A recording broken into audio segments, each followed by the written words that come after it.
సిరిసిల్లాలో కేంద్ర మంత్రి బండి సంజయ్ మాట్లాడుతున్నారు. లైవ్ లో చూద్దాం. డ్రైనేజ్ వాటర్ రాకుండా దాన్ని కూడా బయట తరలించడానికి ప్రత్యేక డ్రైనేజ్ కూడా కట్టడే ప్రయత్నం చేస్తున్నాం. ఈ ప్రాంతాన్ని సుందరంగా తీర్చిదిద్దడం, దాని ద్వారా ఈ సిరిసిల్ల జిల్లా ప్రజలందరూ కూడా, సిరిసిల్ల మున్సిపాలిటీ కాకుండా సిరిసిల్ల జిల్లా ప్రజలందరూ కూడా కాలక్షేపం కోసము వీకెండ్స్ టైంలో వచ్చి వాళ్ళ కుటుంబ సమేతంగా వచ్చి వాళ్ళ బంధువులు ఎవరు వచ్చినా కూడా ఇలా కాలక్షేపం కోసం ఈరోజు ఈ చెరువు కట్ట పునరుద్ధరణ కోసం అమృత్ నిధుల ద్వారా 1,30,00,000 ఖర్చు పెట్టి ఇప్పుడు ప్రారంభించడం జరిగింది. ఆల్రెడీ పనులు ప్రారంభమైనాయి. ఇన్ టైం లోపల పూర్తి చేయాలి, క్వాలిటీగా పనులు చేయాలని చెప్పి సంబంధిత అధికారులు కూడా కోరడం జరిగింది. ఎందుకంటే కేంద్రం అమృత్ నిధులు ఇచ్చింది. ఇవాళ ఈ ప్రాంతంలో అమృత్ టైం ప్రకారం ఖర్చు చేసే ప్రయత్నం చేస్తలేరు. దీని ద్వారా నిధులు తిరిగి వాపసు అయ్యే ప్రమాదం ఏర్పడ్డది. అందుకే ఇప్పుడు కాంట్రాక్టర్ గారిని పిలిచి చెప్పడం జరిగింది, ఇన్ టైం లోపల పనులు పూర్తి చేయాలి. వీళ్ళు ఏం చేస్తారంటే తెలంగాణ మొత్తం ఒక్కలే గుర్తుపడతారు, ఏదో రాజకీయ నాయకులు పట్టుకుంటారు.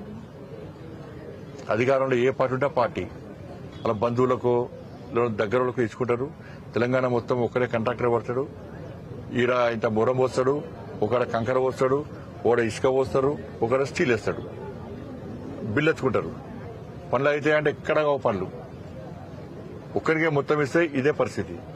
ఇంకొని రానియరు, వాళ్ళు టెండర్ ఇస్తారని బెదిరిస్తారు.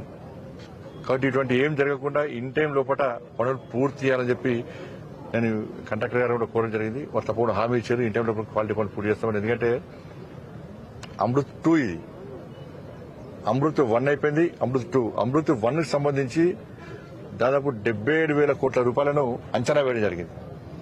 దానిలో 36,000 కోట్ల రూపాయలను కేటాయించడం జరిగింది. అమృత్ 1 లో అయిపోయింది. అమృత్ 2 కు సంబంధించి 3 లక్షల కోట్ల రూపాయలను అంచనా వేయడం జరిగింది. 77,000 కోట్ల రూపాయలను కేటాయించడం జరిగింది. ఇవాళ తెలంగాణ రాష్ట్రానికి సంబంధించి అమృత్ 1 ద్వారా 1,650 కోట్ల రూపాయలు వచ్చినాయి. అమృత్ 2 కు సంబంధించి 3,000 కోట్ల రూపాయలు వచ్చినాయి. ఇవాళ కరీంనగర్ పార్లమెంట్ సంబంధించి 480 కోట్ల రూపాయలు ఇలా కరీంనగర్ పార్లమెంట్కి వచ్చినాయి. వాళ్ళ సిరిసిల్లకే దాదాపు 105 కోట్ల రూపాయలు వచ్చినాయి, ఓన్లీ సిరిసిల్లకు.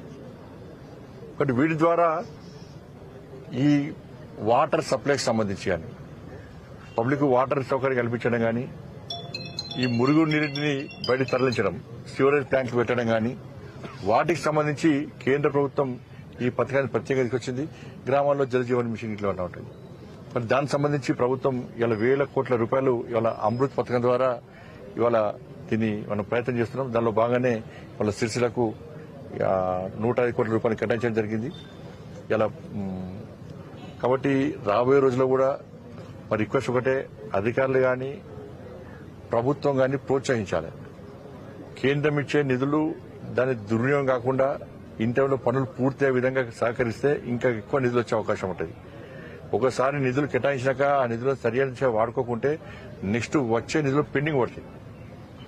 కాబట్టి తెలంగాణ రాష్ట్రం ఇంతో అంతో అభివృద్ధి చెందుతుందంటే అది కేంద్ర ప్రభుత్వ నిధులు మాత్రమే. ఇవాళ సిరిసిల్ల మున్సిపాలిటీకి ఇచ్చే ప్రతి పైసా కేంద్ర ప్రభుత్వం యొక్క నిధులు మాత్రమే.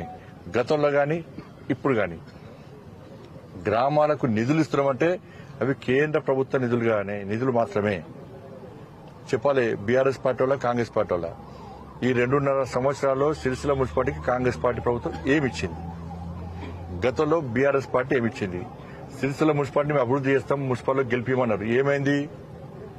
ఇవి నిధులు ఇవి మన రాష్ట్ర ప్రభుత్వం ఇస్తలేదని కుంటి సాకులు చెప్పద్దు. రాష్ట్రంలో మీ ప్రభుత్వం లేదు. ఎన్నికల ప్రచారం సమయంలో మున్సిపల్ ఎన్నికలు జరిగినప్పుడు మీ ప్రభుత్వం లేదు, కానీ మైకులు పెట్టి ఊకదప్పుడు ఉపన్యాసం ఇచ్చారు. సిరిసిల్ల మున్సిపాలిటీ మాకు అప్పచెప్పండి, మేము నిధులు తీసుకొస్తామని చెప్పి అన్నారు. ఏమైనాయి? Yes, Karimnagar corporation